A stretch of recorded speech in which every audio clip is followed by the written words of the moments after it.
Good afternoon, dear friends.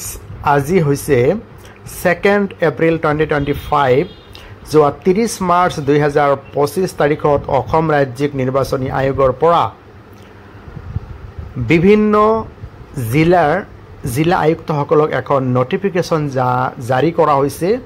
সেই জিলাকেইখন হৈছে Dhubri, south Salmara, Mankachar, Goalpara, Bongaigaon, Barpeta, Nalbari, Kamrup rural, Darrang, Sonitpur, Dhemaji, Lakhimpur, Dibrugarh, Tinsukia, Sivasagar, Charaideo, Jorhat, Majuli, Golaghat, Nagaon, Morigaon, Cachar, Hailakandi, Sribhumi, Kamrup metro', Bajali, Biswanath, Hojai এই কেইখন জিলা আয়ুক্তক এখন নটিফিকেশ্যন জাৰি কৰা হৈছে। আৰু নটিফিকেশ্যনৰ জৰিয়তে অসম ৰাজ্যিক নিৰ্বাচনী আয়োগে কৈছে যে আপোনালোকৰ জিলাত সেন্সিটিভ আৰু ভেৰি সেন্সিটিভ যদি পলিং ষ্টেচন আছে সেইবিলাক চিনাক্ত কৰিব লাগে।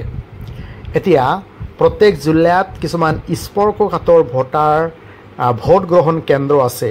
গতিকে উপৰোক্ত জিলাকেইখনত কোনটো ভোট গ্ৰহণ কেন্দ্ৰ সেন্সিটিভ আৰু কোনটো ভোট গ্ৰহণ কেন্দ্ৰ ভেৰি সেন্সিটিভ হয় সেইটো চিনাক্তকৰণ কৰি অসম ৰাজ্যিক নিৰ্বাচনী আয়োগক অতি সোনকালে জনাবৰ কাৰণে নিৰ্দেশনা জাৰি কৰিছে। আৰু সংশ্লিষ্ট জিলাসকলৰ SP সকলৰ সৈতে আলোচনা কৰি সেই পলিং ষ্টেচনবিলাকত অতিৰিক্ত ছিকিউৰিটি ব্যৱস্থা কৰিবৰ কাৰণে নিৰ্দেশনা জাৰি কৰিছে। গতিকে ইয়াৰ দ্বাৰা বুজা গৈছে অসমত অতি সোনকালে গাঁও পঞ্চায়ত নিৰ্বাচন অনুষ্ঠিত হ'ব, যাৰ কাৰণে শ্ৰদ্ধাৰ ভিউৱাৰ্ছ দৰ্শকসকলক পঞ্চায়ত নিৰ্বাচনৰ কাৰণে প্ৰস্তুতি হ'বৰ কাৰণে অনুৰোধ জনালোঁ। ধন্যবাদ। Have a nice day.